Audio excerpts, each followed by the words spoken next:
Бисмиллах, альхамдулиллах, ассалату вассаляму аля расулиллах. Уроки дуа. И сегодняшняя наша тема – это джавами'уль калим. То есть в переводе означает джавами, то, что было собрано. То есть это собранные, избранные, можно даже сказать, отборные слова. Валь ад'иятуль ма'тhuра. И дуа, слова мольбы, слова обращения к Аллаху, которые нам оставил как наследство наш любимый пророк, саллаллаху алейхи вассалям. Давайте сначала начнем с этого слова джавами'уль калим. В Сахих Муслим есть такой хадис, где говорится об особенностях нашего пророка, саллаллаху алейхи вассалям. И не только перед обычными людьми, но и перед другими пророками. То есть тема акиди мумайизатур русуль, то есть особенности пророков перед обычными людьми, то, что они получали вахи, то, что они перед смертью они могли обратно вернуть ангела смерти, то есть они могли отложить, отсрочить свою кончину. Это особенности пророков перед людьми. Но есть еще особенности нашего пророка перед другими пророками. То есть некоторые качества, которых не было у других пророков. Эти качества были только у нашего пророка, саллаллаху алейхи вассалям. И один из этих хадисов, где говорится, где посланник Аллаха, саллаллаху алейхи вассалям, сказал: «Фуддильту аляль анбияи биситта». То есть я имел перед пророками, перед другими пророками 6 превосходств. То есть 6 качеств, которых не было в других пророков. И когда посланник Аллаха начал их перечислять, самое первое превосходство это было что? «У'атиту джавами'аль калим». Аллах мне дал джавами'аль калим. То есть избранные слова. Аллах дал пророку талант, пророку дал качество, он говорил только избранными, отборными словами. То есть то, что он говорил, это были сливки. Там молока не было. Он говорил самыми лучшими словами, самыми красивыми, литературными словами. Потом пророк саллаллаху алейхи вассалям начал дальше перечислять то, что для нашей уммы, для пророка вся земля была местом суджуда, потому что у других пророков нужно было именно куда-то пойти, в мечеть, там надо было намаз совершать. Или, например, пророк саллаллаху алейхи вассалям был хатимун набийин, что он был последним пророком. Или же амматур русуль, то, что пророк саллаллаху алейхи вассалям пришел ко всем народам, когда как другие пророки, каждый пророк пришел к своему народу. Поэтому мы знаем из истории пророков, что в одно и то же время могли жить десятки, сотни пророков. Даже в одном народе было несколько пророков. Например, некоторые ученые говорят, что все дети Якуб алейхиссалям, они были пророками. Даже те, которые бросили Юсуфа в колодец. Некоторые ученые говорят, что да, они были пророки. Поэтому, которые покаялись. Но это мнение не всех ученых, но есть такое. Поэтому пророк, саллаллаху алейхи вассалям, когда пришел, даже если бы еще были живые пророки, там 2, 3, 10, 100, все бы они лишились пророчества. Все, они уже перестают быть пророками, они уже должны были прийти к нему и уверовать в него. Все, как обычные мусульмане. Поэтому есть вот эти качества, и одно из качеств это то, что пророк, саллаллаху алейхи вассалям, говорил избранными словами. То есть джавами'уль калим, ученые говорят, что это пророк, саллаллаху алейхи вассалям, когда говорил, он говорил коротко, ясно, и он употреблял самое наименьшее количество слов, но вот эти короткие слова, немногочисленные слова, короткие предложения, короткая речь пророка вбирала в себя, то есть собирала в себе огромные значения, огромные смыслы. То есть были слова короткими, предложения короткими, но маани, значения этих слов были огромными. То есть за маленькие предложения он мог донести до людей огромные знания. Огромные знания. Но об этом еще, иншаллах, поговорим. Поэтому, как передает мать правоверных, мать верующих, Аиша, рады Аллаху анха, كان النبي صلى الله عليه وسلم يعجبه الجوامع من الدعاء. Посланника Аллаха, саллаллаху алейхи вассалям, удивляли, то есть он любил, что? Джавами' мин ад-дуа. Его удивляло, он любил собранные дуа. То есть его дуа, если мы изучим те дуа, которые использовал пророк, саллаллаху алейхи вассалям, они не были длинными, они были короткими. Но даже в этих коротких словах заключались огромный смысл, огромные знания, огромные вещи. Этот хадис в сборниках Абу Дауда, имам Ахмад ибн Хиббана. И также передается от Аиша, что посланник Аллаха, саллаллаху алейхи вассалям, как-то раз обратился к ней и сказал: «Я Аиша, о Аиша, алейки би джавами'ид дуа». То есть тебе полагается использовать отборные дуа, то есть собранные дуа. И посланник Аллаха, саллаллаху алейхи вассалям, научил ее этому дуа, этим словам. И начал со слов «Аллахумма», то есть я сейчас прочту этот дуа. Ну, кто-то, может быть, уже знает этот дуа, кто-то использует, но на самом деле вот эти слова, может быть, они не такие длинные предложения, да, но они практически все, что нам нужно, как в мирской жизни, так и для нашей вечной жизни, все есть в этом дуа. Поэтому пророк, саллаллаху алейхи вассалям, назвал это дуа джавами'уд дуа, то есть дуа, которая собрала в себе все дуа. В содержании этого дуа есть все наши дуа. Аллахумма, о Аллах, инни ас'алюка, воистину я прошу у тебя миналь хайри кулли, все блага. О Аллах, я прошу у тебя все блага, всякие блага. Аджилихи ва аджили, то есть те блага, которые нужны мне сейчас, и те блага, которые нужны мне потом. Кто-то может сказать в этой жизни, и те блага, которые нужны будут мне в могиле, в судный день. Так ведь? Аджилихи ва аджили. Ма алимту минху ва ма лам а'лям. Я прошу у тебя те блага, которых я знаю, которых я не знаю. То есть обычно, вот давайте вспомним наши дуа. Обычно мы просим у Аллаха то, что мы знаем, то, что мы понимаем, то, что мы знаем, что это нам нужно. Но может ли знать человек все, что ему нужно? Нет, конечно. Нет. Есть огромное количество благ и зла, про которых мы даже не знаем. Наш разум, наш ум, он очень ограничен.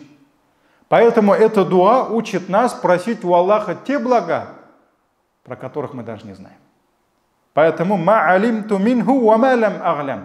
Я прошу у тебя все блага, которые нужны мне сейчас, которые придут ко мне позже, и те блага, которых я знаю и которых я не знаю. Аллах, дай мне все блага, которых даже я не знаю. Все, мы уже попросили их у Аллаха. Ва а'удhu бика мина шарри кулли. И я ищу у тебя защиты, то есть защити меня от зла, куллих, от всего зла, от всякого зла. То есть защити меня от всех зол. Аджилихи ва аджили, которые достигнули бы меня сейчас или позже. То есть здесь речь идет и о мирской жизни, как Абиляр говорят, бәлә-казалардан, кайгы-хасратлардан, ширшинкалардан, то есть от всех болезней, от всех бед, от всех страданий, от всех предательств, от куфра, от нифака. Все здесь, все зло и все там внутри этого дуа. То есть мы ищем защиту Аллаха от всякого зла, которые придут нам, которые могут настигнуть нас, как сейчас, вааджили, но и потом. То есть, например, наказание в могиле – это зло для нас, конечно. Это же не есть благо для нас, так ведь? Поэтому мы просим у Аллаха защиты и от этого, и от ада, и от позора в судный день. То есть в этих словах все есть. Все. «Ма алимту минху ва ма лам а'лям». То, о чем мы сейчас говорим, примеры приводим, это то, что мы знаем. А здесь еще есть предложение. Какое? То, что я знаю, и то, чего я не знаю.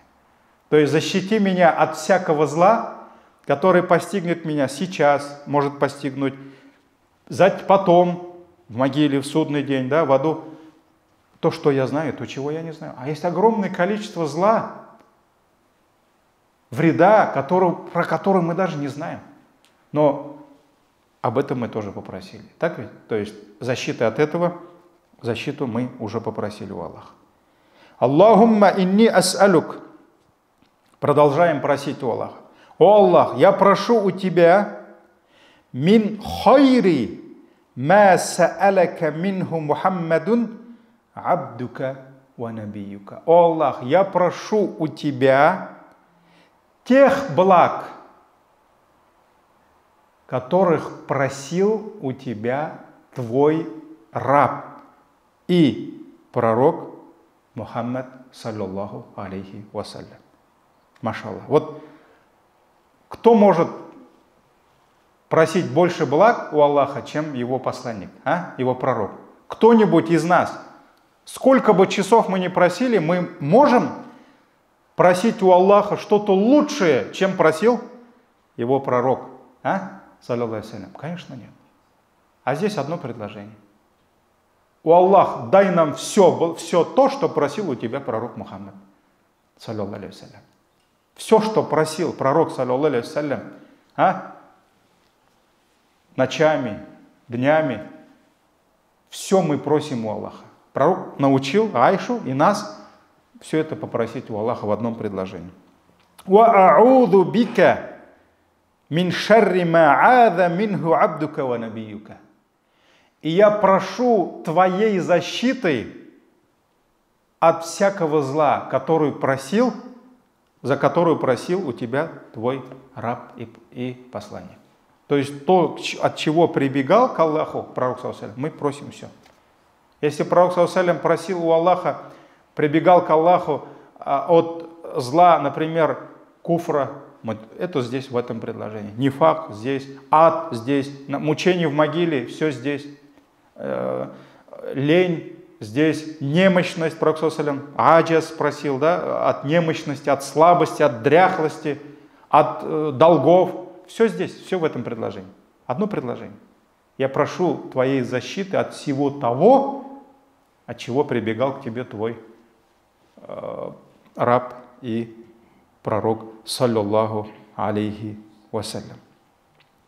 Аллахумма инни ас'алюка аль-джанна. Продолжаем просить. О Аллах, я прошу у Тебя рая. Вама карраба илейха мин каулин ва амалин. Я прошу у Тебя все то, что приближает меня к раю из слов и деяний. То есть, о Аллах, дай мне рай и дай мне каждое слово и дело, которое приблизит меня к раю.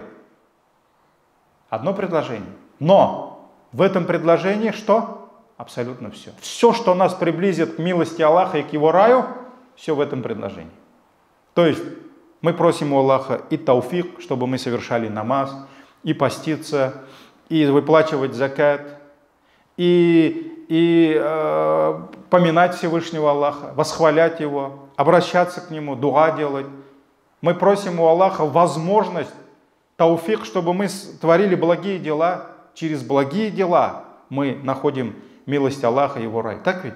Поэтому все здесь. Все, что приближает нас к милости Аллаха, к Его раю, все слова, все деяния, они здесь. Они здесь. Вот в этом одном предложении. Аллахумма инни ас'алука аль-джанна ва ма карраба илейха мин каулин ва амаль. Ва а'уду бика.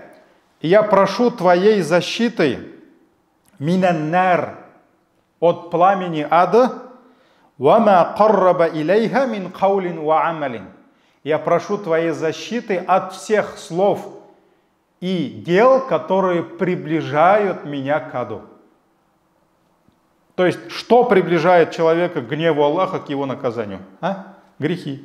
То есть, получается, Аллах, защити меня от всех грехов. От куфра, от нифака, от кибра, от высокомерия, от уджба, от тщеславия, самообольщения, от хасада, то есть от зависти, от лени в поклонении, от вражды, от гыйба, то есть из слов и деяний. То есть любое слово, которое приблизит тебя к аду, ты ищешь защиту Аллаха. Все здесь.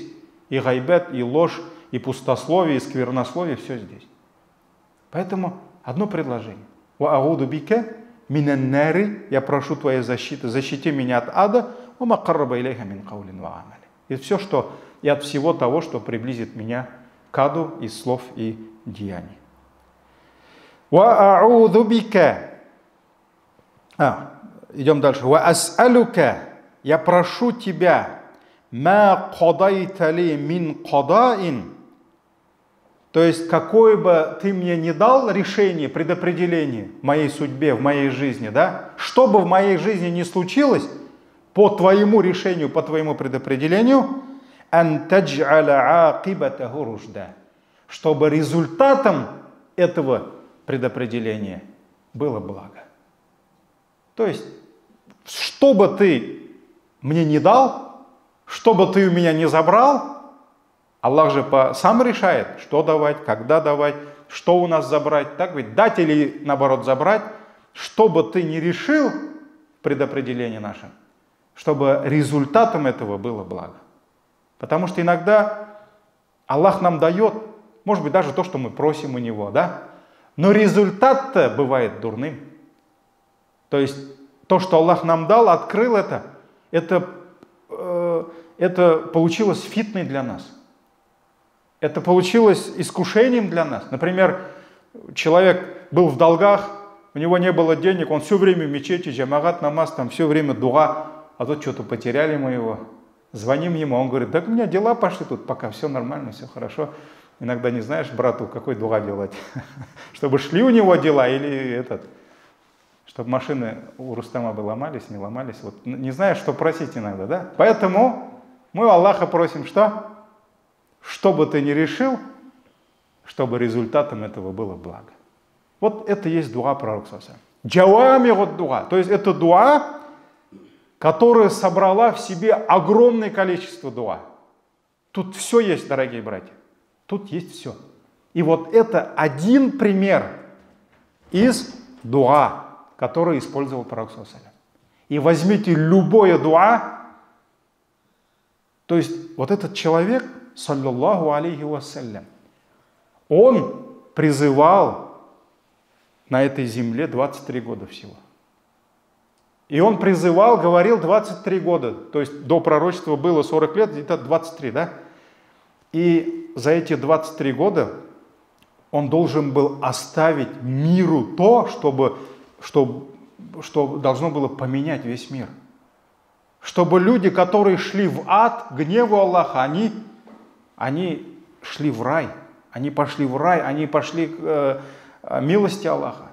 И поэтому у него не было ни возможности, ни времени говорить пустые слова. Поэтому то, что он говорил, это были сливки. Это были самые лучшие, самые глубокие, самые нужные слова. Просто так говорить для связки слов у него не было времени. И это от кого? Этот талант.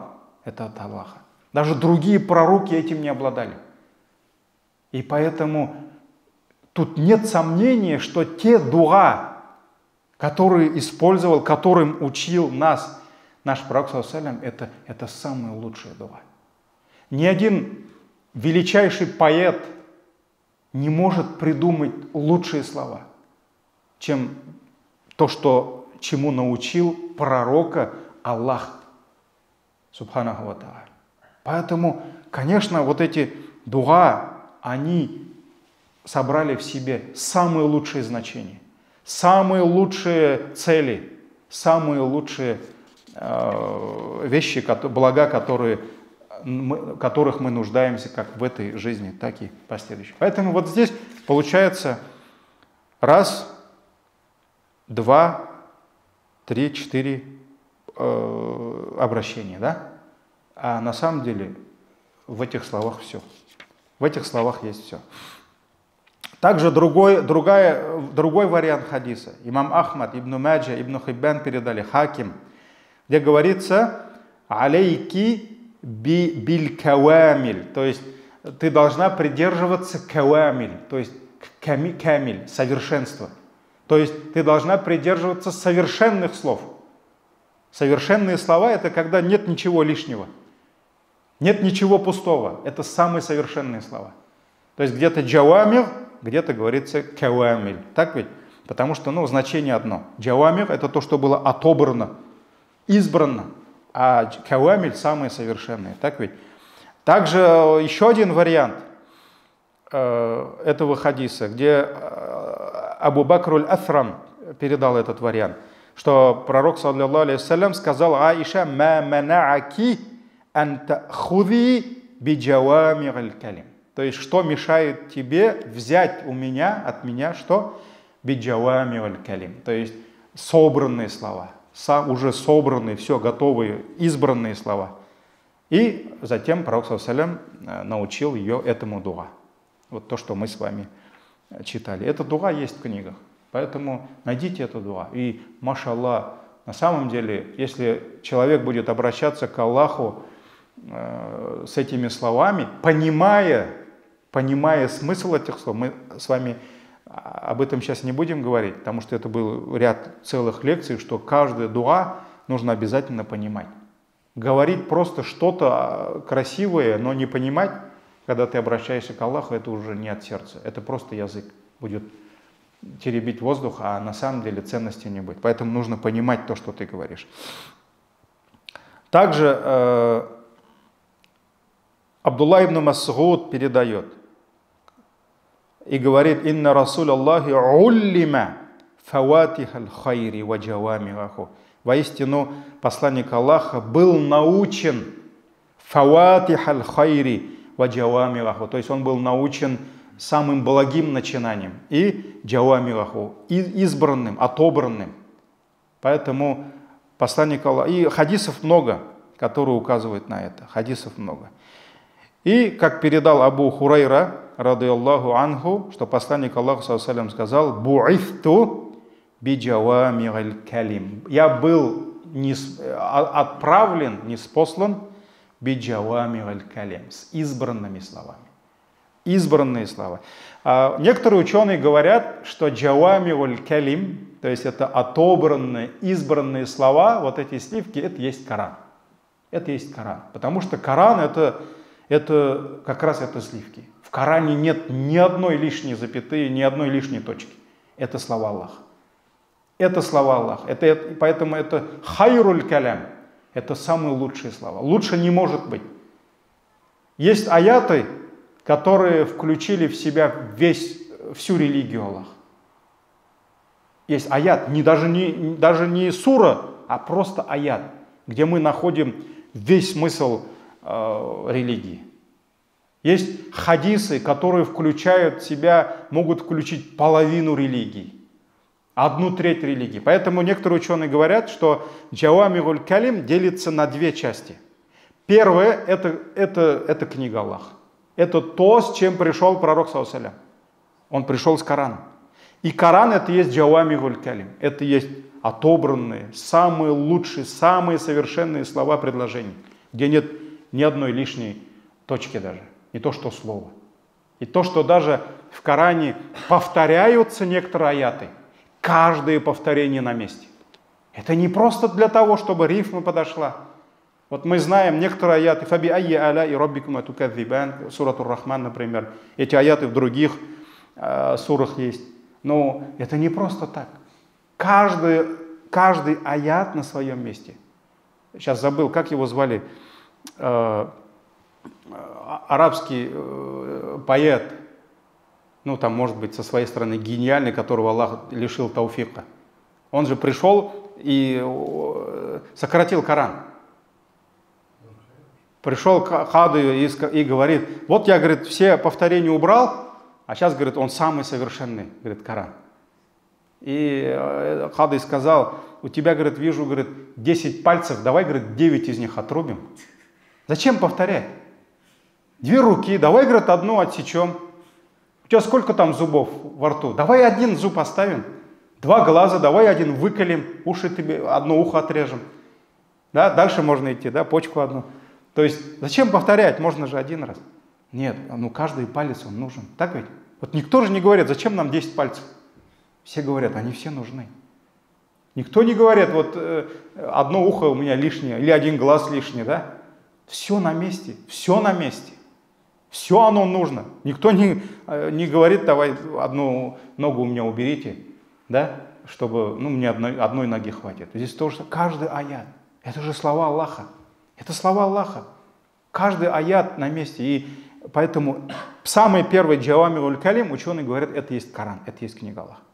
Затем идут слова пророка, саллаллаху алейхи ва саллям. Не только те дуа и зикры, которые он использовал. Нет. Каждый хадис, каждое его обращение, каждая его хутба, каждый его насихат, будь то это перед группой людей, будь то это его племяннику, его там соседу, в каждом слове, в каждом обращении мы видим только сливки. Ни одного лишнего слова. И этого даже у пророков других не было. 6 особенностей. Мы говорили, так ведь? То есть это было одно из чудес Аллаха, с которым пришел пророк, саллаллаху алейхи ва саллям. И пророк, алейхиссаляту вассалям, ученые говорят, хуакана афсахун нас. Мы знаем, что он не умел писать. Так ведь? Это была милость Аллаха. Не потому, что он был просто неграмотным, да? Аллах лишил его этого, чтобы потом арабы не говорили, что он был искусным поэтом, талантливым, и он просто написал Коран, так ведь? Но, несмотря на то, что он не умел писать, никто, как пророк Мухаммад, никто не мог говорить. Так красиво. На высшем литературном арабском языке. Никто.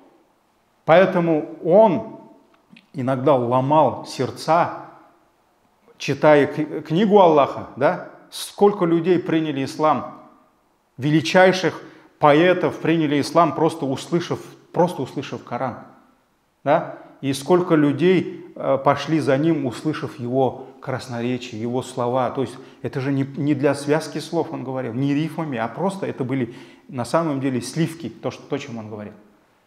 И мы видим, как иногда приходили к нему люди, долго-долго задавали ему вопросы, объясняли ему, а он мог сказать 2 слова. И в этих 2 словах они понимали все.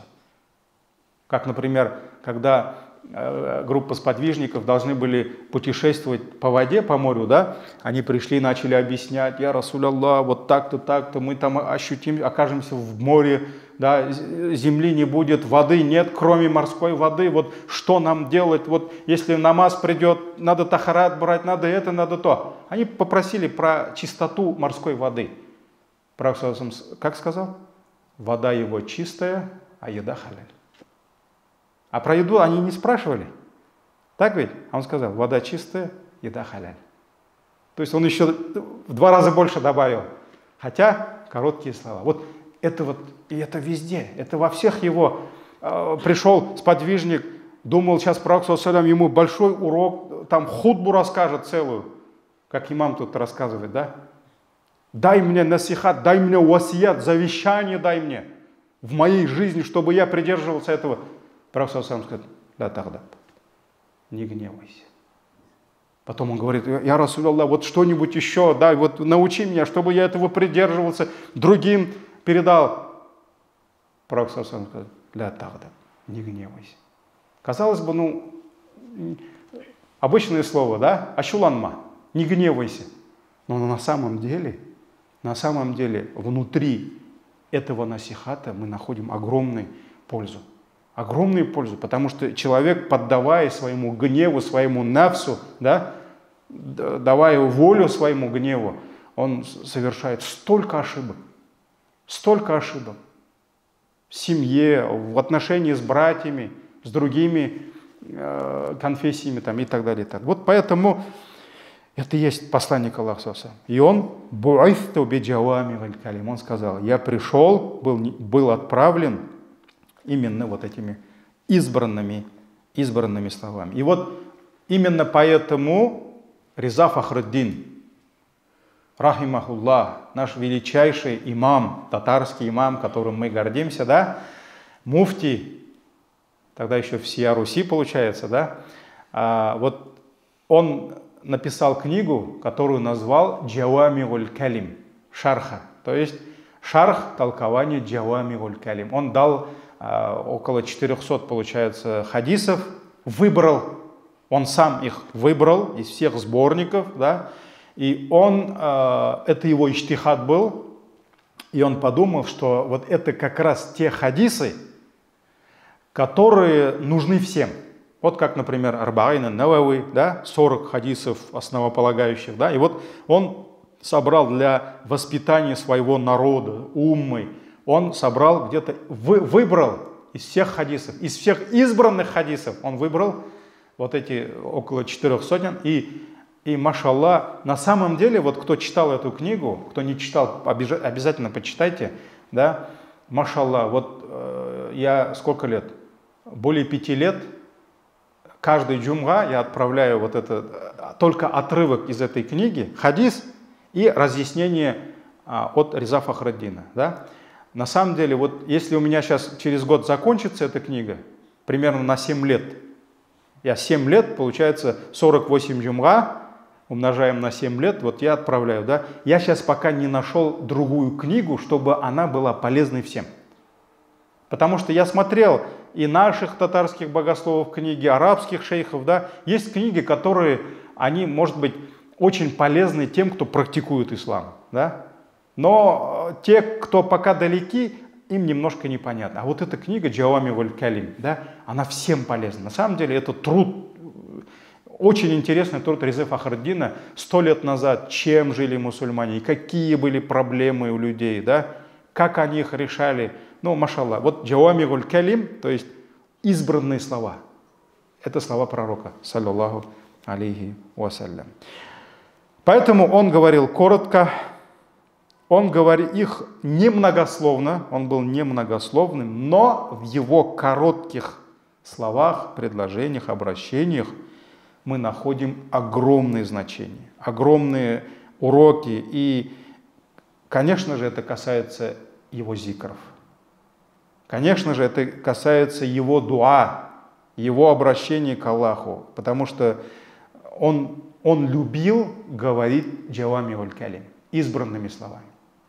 Он любил говорить коротко, но в этих коротких словах заключались огромные пользы. Поэтому каждый мусульманин, несомненно, он обязан понимать все величие тех дуа, которые использовал пророк, саллаллаху алейхи вассалям. Он должен понимать, что эти дуа, они собрали в себе самые лучшие блага. Никто не может попросить у Аллаха что-то лучше, чем это просил пророк, саллаллаху алейхи вассалям. И никто не может придумать предложение лучше, красивее, чем весомее, чем те предложения, которые использовал пророк, саллаллаху алейхи вассалям. И в этих его дуа мы находим ключи преуспеяния, успеха как в этой жизни, так и в вечной жизни. Поэтому самый лучший вид обращения мусульманина к своему Господу — это то обращение, которое мы видим у пророка, саллаллаху алейхи вассалям. Поэтому мы просим у Аллаха то, что просил его пророк, саллаллаху алейхи вассалям. Это будет самый лучший вариант. И мы должны просить у Аллаха защиты от того, от чего просил пророк Мухаммад ﷺ. Если в чем-то было зло, пророк ﷺ обязательно попросил у Аллаха защиты от этого зла. Поэтому все, что просил пророк, нужно просить, это брать и просить. И все, от чего он прибегал к Аллаху, искал защиты Аллаха, нужно это и использовать. И тогда мы точно не проиграем. Точно не проиграем. Поэтому, альхамдулилля, вот это есть сунна пророка, это есть ценность сунны пророка, саллаллаху алейхи вассалям. Потому что, к сожалению, в состоянии уммы за 1500 лет мы видим, что есть огромное количество не просто таких обыденных, простых мусульман, да, а есть даже те, которые называют себя учеными, которых люди принимают учеными, какие-то шейхи, да, которые, к сожалению, отошли от сунны пророка, вот в этих вопросах, и учат людей тем дуа, тем зикрам, которым не учил пророк, не учил. И, конечно же, это есть заблуждение, и ни к чему благому эти дуа и зикры, они не приведут уму. Поэтому нужно учить именно аль-ад'иятуль ма'тhuра. Ма'тhuра, то есть даже книга такая, ма'thурат на арабском языке. Ма'thурат — это то, что было нам передано наследием пророка. Пророк, мы унаследовали от пророка. Поэтому то, что пришло в книге Аллаха, есть огромное количество, несколько десятков дуа, которые мы находим в Коране. Это тоже сливки. Это самые лучшие дуа. То же самое возьмите «Раббана атина фид дунья хасана ва фил ахирати хасана ва кина гадабан». О Аллах, дай нам благо в этой жизни. В этом благе есть все. Кому-то жена нужна была, она там. Кому-то надо избавиться от долгов, оно там. Кому-то новая машина нужна, даже не сомневайтесь, машина там. Кому-то дом нужен, она там, он там. Все там. Богобоязненность, искренность, все там. Раббана атина фид дунья хасана. О Аллах, дай в этой жизни нам благо. Ва фил ахирати хасана. И в вечной жизни благо. Ва кина гадабан нар. И спаси нас от адского наказания. Все внутри этого дуа. Все. И вот на самом деле, вот просто после этих насихатов вот вернитесь к дуа пророка саллаллаху. И просто посмотрите содержание. Поразмышляйте. Даже вот внутри намаза. Те дуа, которые использовал пророк саллаллаху. Машаллах, в этих дуа есть все. Вот есть такой хадис, где говорится, что пророк саллаллаху между двумя суджудами, да, вот это то место, которое, дорогие братья, многие пренебрегают этим местом. Между двумя суджудами есть джулюс. Короткий такой. Вот сегодня еще одного брата видел. Когда я кого-то вижу, я стараюсь вот прямо подождать его, да, пока он завершит намаз, подойти к нему и сделать насихат. Вот на днях видел одного брата. Он с рукуга поднимается, он до конца же даже не поднялся, ушел в суджуд. Суджуд спустился, ну понятно, куда-нибудь, может быть, там спешит, но у него намаз недействительный. Аллах сахласан. Да? Он поднимается с суджуда, еще не поднялся, уже ушел. Поэтому нужно остановиться, нужно успокоиться. Это итминан, это условие намаза. И вот этот джулюс, сидение, да, между двумя суджудами. Кто-то даже секунду не может. Есть хадис, где пророк саллаллаху произносил следующие слова. Я могу местами поменяться, то есть просто так говорю то, что я сейчас привык говорить, да, но на самом деле эти великие слова. Вот он вставал с суджуда, и пока не уходил в другой суджуд, он иногда говорил «Рабби гфирли», Аллах, прости меня, но есть еще «Аллахумма гфирли», «Вархамни», «Варзукни», «Ваафини», «Ваджбурни», «Варфа'ни». То есть он перечислял «Аллахумма гфирли», Аллах, прости меня, «Варзукни», дай мне риск. Кому не нужно прощение Аллаха? Всем нужно. Оно там. Кому ризк нужен? Всем. Оно здесь. Варзукни. Ваафини. То есть афини, спаси меня. Спаси меня от болезней, от бед, от страданий, от нищеты. Все здесь. Ваафини. Варфани. Возвысь меня. Ваджбурни. Исправь меня. Исправь, когда я иду не туда, останови меня. Исправь меня. И все это где? Между двумя суджудами. И некоторые ученые, которые дают шарх этому дуа, они говорят, все, что тебе нужно, вот в этом дуа. Все, что тебе нужно, ты попросил в этом дуа. Поэтому вот это есть джавамиуль калим. То есть это те дуа, где собрано все, что нам нужно. Все, что нам нужно. Ничего лишнего. И ничего не оставили. Так ведь? Ничего не забыли. Вот поэтому это есть, вот в этом есть прелесть сунны. Это и есть достоинство сунны. Если мы будем изучать эту сунну, использовать те дуа, которые использовал пророк, алейхиссалату вассалям, мы никогда не заблудимся. Мы никогда не попросим у Аллаха то, чего нам не нужно. Иногда мы просим то, что нам не нужно. То, в чем не польза для нас, а вред для нас. Когда мы своими словами что-то просим. Говорят же, у нас у татар есть «сыры бильган нигмат, сыры бильмаган имгак». Да? Иногда человек просит то, что ему не нужно, а здесь ты защищен от этого. Ты никогда, используя те дуа, которые использовал пророк, ты никогда не будешь просить что-то лишнего, ненужного.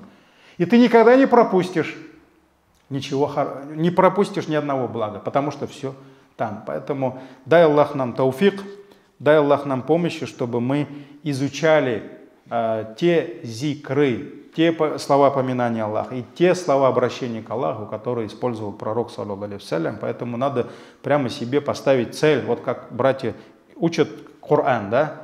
Суры учат, там, 1 джуз, 2 джуз. Вот так же надо, не знаю, раз в месяц там сколько-то зикров выучить, использовать это. Вот все, что нам нужно в этих словах. Все, что нам нужно, машаллах. Ничего даже придумывать не надо. Это есть сунна пророка, саллаллаху алейхи вассалям. Субханак Аллахумма бихамдик. Ашхаду ан ла илляха илля ан, астагфирука ва атубу илейк. Ассаламу алейкум ва рахматуллахи ва баракатух.